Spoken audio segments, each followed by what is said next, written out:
25শে June 2025 রোজ বুধবার রাত আনুমানিক 2টার সময় সামাজিক যোগাযোগ মাধ্যম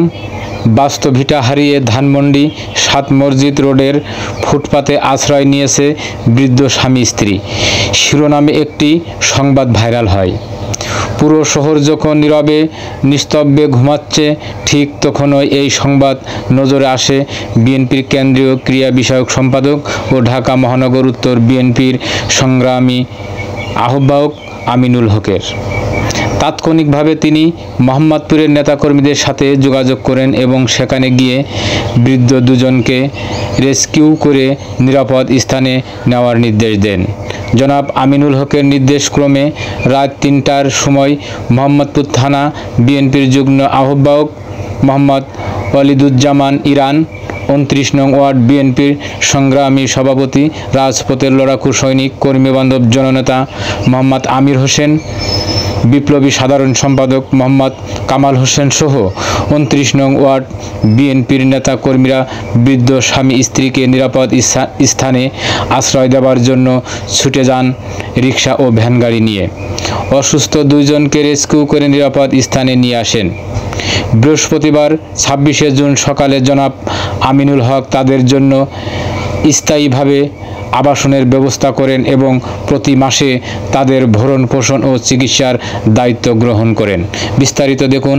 খাস খবর ডেস্ক রিপোর্টে।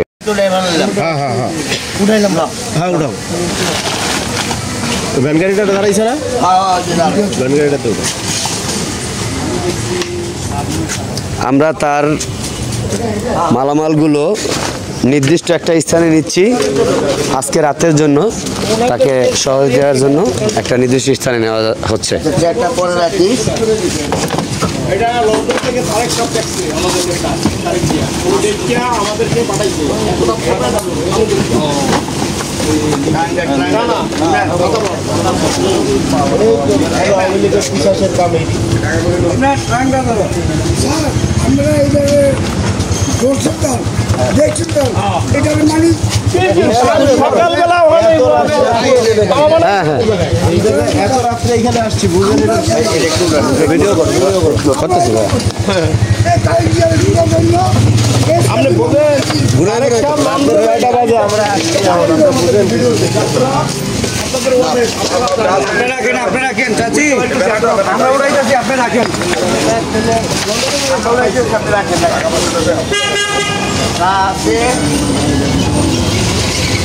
মহম্মদপুর থানার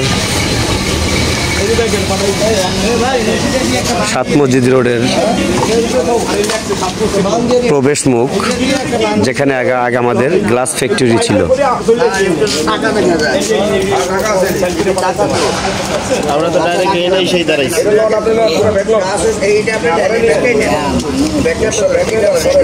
দেখছেন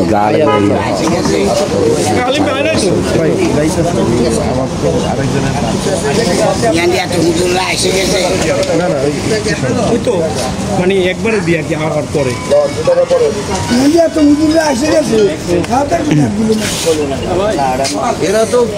তাদের মাল সামানাগুলো আমাদের ওয়ার্ডের নেতৃবৃন্দরা গাড়িতে উঠে আসছে এবং তাদেরকে নিরাপত্তা ওয়ার্ড এবং থানার নেতৃবৃন্দরা তাদের মালামালগুলো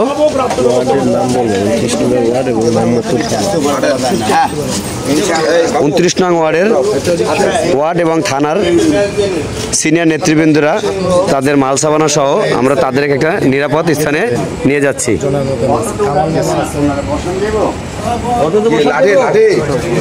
আপনার হাতে থাক বাবু, ঘুরাও এটা ঘুরাও।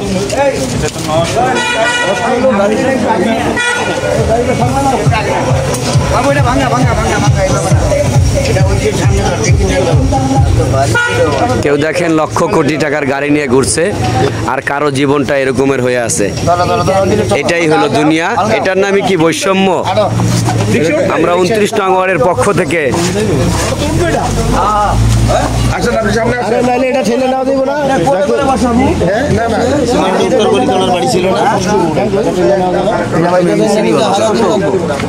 এটা নিতে তো মানে আলগায় নিতে চালানোর ব্যবস্থা নেই বসায় দাও বসায় দিলে মনে হয় হয়তো বাড়িতে বসায় দিই নাকি আপনি এটাতে উঠাই দিলে বসতে পারবেন না বিসমিল্লাহির রহমানির রহিম। আমি বলি এই যে ওনাদেরকে আমরা নিয়ে যাচ্ছি আমাদের কৃষি মার্কেটে আমাদের একটা স্থানে আমরা নিয়ে যাচ্ছি ওনাদেরকে চাইছি আমাদের মহানগর আমিনুল ভাইয়ের নির্দেশে আমরা আসলাম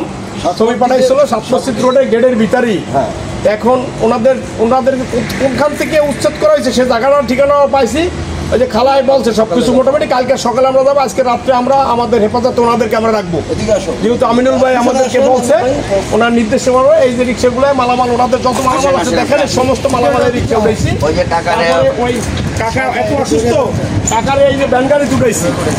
ব্যানগাড়ি ছাড়া আমরা নিতে পারবো না অনেক পত্র এখান থেকে প্রায় 2 কিলোর মতো রাস্তা তো নিয়ে দেখতেছি গাড়ি তুলেছি আমাদের থানার নেতা আছে ইরান ভাই আমার সেক্রেটারি কামাল আছে ইউনিটির সভাপতি আছে আমাদের ওয়ার্ডের দপ্তর হালিম ভাই আছে তারপরে আমাদের ওয়ার্ডের আরও নেতারা আছে ইমরান আছে বাবু আছে সবই মোটামুটি আমরা আছি আমরা এখন ওনাদেরকে নিয়ে যাচ্ছি আল্লাহ হাফেজ শুরু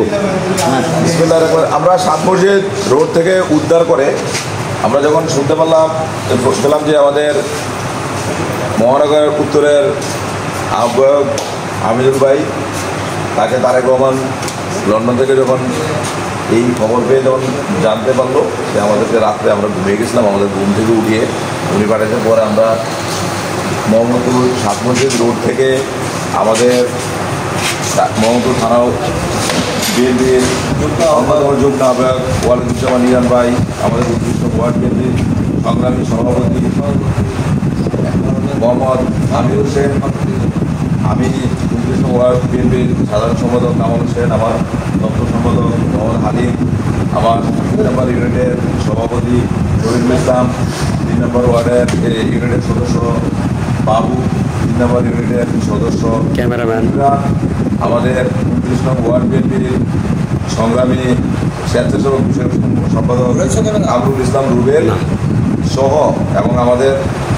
মোহাম্মদপুর থানা বিএনপির সিনিয়র যুগ্ম আহ্বায়ক এনার্জিল হাফেজ অসুস্থ থাকায় সে আসতে পারে না সে আমাদের সাথে যোগাযোগ রাখতেছে আমরা ওই যে খালাকে একটু দেখাবো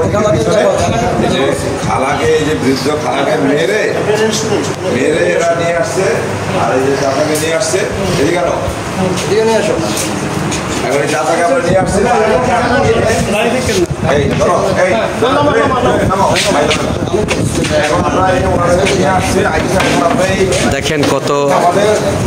আমাদের ভিতরে ওয়ার্ডে সুদনা কমিউনিটি সেন্টার আছে এই কমিউনিটি সেন্টারের এখানে আমরা সুদনা কমিউনিটি সেন্টারে অবস্থিত এই পার্কিংয়ে এখন আজকে রাতের জন্য আমরা ওনাদের এখানে যে ফ্যান লাইট এখানে যে বিস্তার করে দিচ্ছি ওনাদের যে মালপত্র আছে এখানে মালপত্রগুলো এখানে আজকে থাকবে কালকে আমরা দিনের বেলা ওনাদেরকে যে কোনো একটা ওল্ড হোমে আমরা ওনাদেরকে স্থানান্তর করবো এটা আমরা আপনাদেরকে পরবর্তীতে আমরা আপনাদেরকে কালকে আবার জানাবো আজকে আমরা এখানে ওনাদেরকে এখানে খাওয়া দাওয়ার ব্যবস্থা করতেছি খাওয়া দাওয়ার জন্য পাঠাইছি খাওয়া দাওয়ার সব ব্যবস্থা কাজ করে এখানে রাত্রিটা ধন্যবাদ আপনাদের সবাইকে।